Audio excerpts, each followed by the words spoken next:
Bismillahirrahmanirrahim.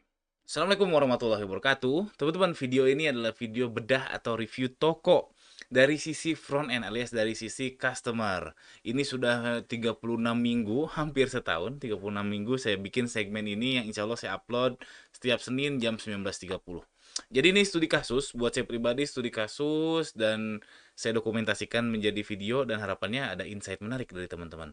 Dan bagi toko yang mau direview, silakan isi aja di Google Form di ganirozaki.com atau cek di deskripsi di bawah. Dan kadang yang saya review kadang toko teman-teman, kadang bisnis, kadang ya macam-macam yang jelas. Ini studi kasus sih intinya dan ya saya bingung lagi nyebut segmennya apa ya. Sudah jadi bedah atau review toko. Nah, kali ini video ini saya nggak review lah, saya lagi-lagi tidak mereview yang sudah isi Google Form, mohon maaf. Saya mau nge-review atau ngebedah toko si Uniqlo. Wah, semua orang kayaknya udah tahu lah Uniqlo. Saya belum pernah beli, teman-teman gimana? Pernah belanja kah Uniqlo? Sharing dong di kolom komentar di bawah. Apa sih produknya seperti apa Uniqlo? Cuman kalau di otak saya sebelum saya googling ini, udah sering dengar udah lama Uniqlo. Saya punya kawan yang kerja di sana dan qadarullah adik ipar saya lagi ditawarin kerja di Uniqlo. Mau wawancara di Uniqlo, makanya saya jadi penasaran Uniqlo tuh segede apa sih, sebesar apa, jadi penasaran makanya saya bikin video ini. Awalnya di otak saya tuh mikir Uniqlo itu adalah cuma jualan kaos. Oh, ternyata enggak ya. Uniqlo jualan juga kemeja, jual juga celana. Jadi fashion yang polos-polosan. Saya lihat tidak terlalu fancy, tidak terlalu mewah. Cuman ya simple, sederhana, ya polos-polosan, dimana ya itu produksinya mudah banget kita tiru, dalam tanda kutip mudah banget kita tiru. Nah, cuman di video ini saya nggak akan review terlalu dalam, jadi saya cuma melihat beberapa beberapa angle aja, beberapa perspektif aja. Pertama, soal gross margin dan net margin. Oke, katakanlah Uniqlo mayority jualannya adalah kaos. Gross marginnya, net marginnya berapa sih? Ternyata 50 persenan. Jadi gross marginnya 50 persenan dan net marginnya 10 persenan. Ini faktanya. Kita lihat dari sini. Ini nama nama listing di ininya ya di pasar saham Jepang adalah fastretailing.co. Nih, fastretailing.co alias Uniqlo namanya. Nih Uniqlo, fastretailing.com, dia nama brandnya Uniqlo dan sebenarnya banyak lagi brand lagi, ada GU, Link Theory, Holding.co dan sebagainya. Intinya ini adalah perusahaan yang sudah listing yang dimana laporan keuangannya bisa kita kepoin. Nah, kita lihat laporan keuangannya. November 2022, revenue-nya 700 billion, 700 miliar, entah yen ini Jepang ya, entah yen dolar atau rupiah, yen kayaknya. 700 700 billion, cost of revenue alias HPP ya, ini HPP-nya adalah 330 juta. Ini kurang lebih 50 persennya. Jadi marginnya itu sekitar 50 persennya. Agustus, revenue-nya 536 billion, cost of revenue-nya 257, kurang lebih 50 persennya juga. Mei 546 revenue-nya, cost of revenue-nya 247, kurang lebih 50% juga. Februari 591 dan cost of revenue-nya alias HPP adalah 300. Jadi ini kenapa disebutnya cost of revenue? Kalau full retail cost of COGS, cost of goods sold alias ya HPP juga. Kenapa ini cost of revenue? Menurut saya sepertinya si fastretailing.co ini revenue-nya bukan hanya dari jualan baju ya, mungkin dari iklan juga ada, dari yang lain sebagainya, makanya disebutnya cost of revenue. Ya sebenarnya intinya sama aja HPP lah.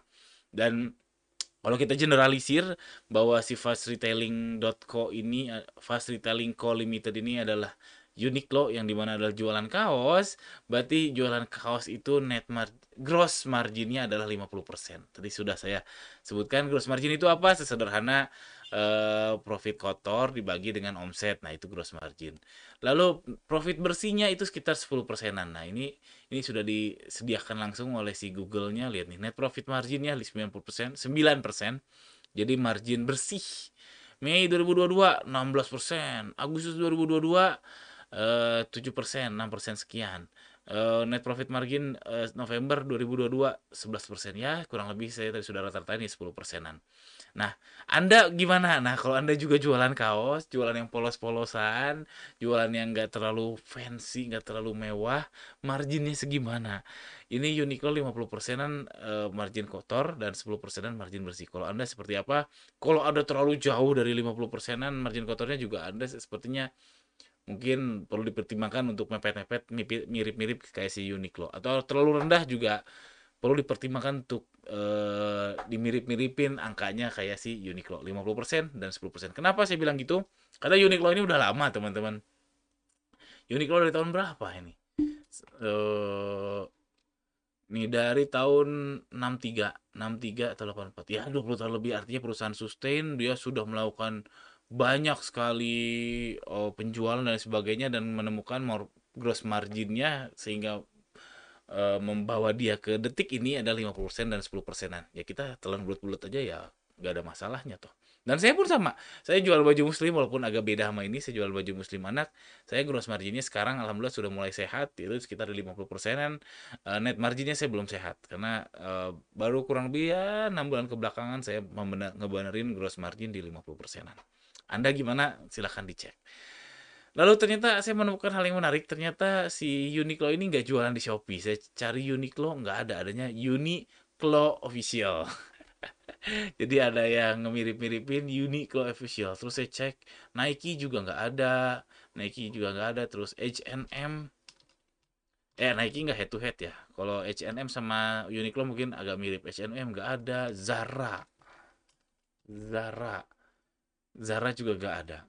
Tapi Adidas ada. Nah, Adidas ada di Shopee. Nah, saya nggak tahu di marketplace lain, saya cuma ngecek Shopee-nya. Jadi H&M sama Zara itu nggak ada. Uniqlo, H&M, Zara itu nggak ada di Shopee. Kenapa ya? Sejujurnya saya nggak tahu alasannya mereka nggak buka di Shopee. Kenapa? Karena harusnya hal yang sederhana buat mereka untuk membuka di Shopee. Sistem pergunangan saya yakin sudah oke banget. Terus untuk nyimpen satu dua orang saya rasa nggak terlalu murah, nggak terlalu mahal untuk mereka.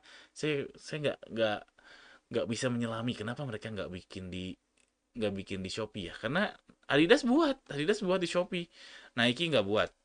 Jadi H&M, Zara, Uniqlo nggak buat. Terus kalau brand flagship lain kayak Samsung buat, Xiaomi buat, HP-HPan rata-rata buat ya. Apple buat nggak ya? Kalau nggak salah nggak. Microsoft kalau nggak salah buat. Apple, Apple ada nih. Apple, tapi Apple flagship store, nggak tahu apakah ini resmi Apple atau distributor resmi. Terus Microsoft kalau nggak salah juga sama. Microsoft ada. Nah, Microsoft ada Digital Authorized Store. Ini ada. Saya nggak ngerti kenapa Uniqlo, H&M, Zara nggak bikin tokonya di Shopee. Hmm, otak saya nggak nyampe. Nggak tahu kenapa ya. Perspektifnya seperti apa. Kalau teman-teman ada yang tahu kenapa mereka mengira-ngira, kenapa mereka nggak buat. Praduga saya sih karena mereka sudah puas di offline ya, kuatnya di offline. Jadi nggak mikirin di Shopee. Tapi nggak tahu. Karena sayang sekali nggak buka toko di Shopee ya, karena di websitenya ada, mereka jual di websitenya ada. Si Uniqlo ini di websitenya ada, mereka pakai CMS-nya, pakai Salesforce ya. CMS nggak populer, cuman ya saya yakin ini mahal karena langsung terintegrasi sama CRM dan lain sebagainya. Salesforce. Kalau yang umum di kita ya pakai Shopify, pakai WordPress, pakai PrestaShop, pakai WooCommerce dan lain sebagainya. Saya nggak ngerti kenapa ini. Tolong komen teman-teman kalau ada pendapat, ada opini kenapa ya mereka nggak bikin di Shopee juga, tolong share di kolom komentar. Oke, itu aja, nggak ada kesimpulan di video ini, saya cuma penasaran aja, jadi ngekepo-kepoin Uniqlo sebentar lalu saya bikin videonya selesai. Dan tolong di share teman-teman, produk Uniqlo itu seperti apa sih yang pernah teman-teman pakai, dan kenapa ya mereka nggak bikin di Shopee, saya jadi bertanya-tanya. Sekian aja, assalamualaikum warahmatullahi wabarakatuh.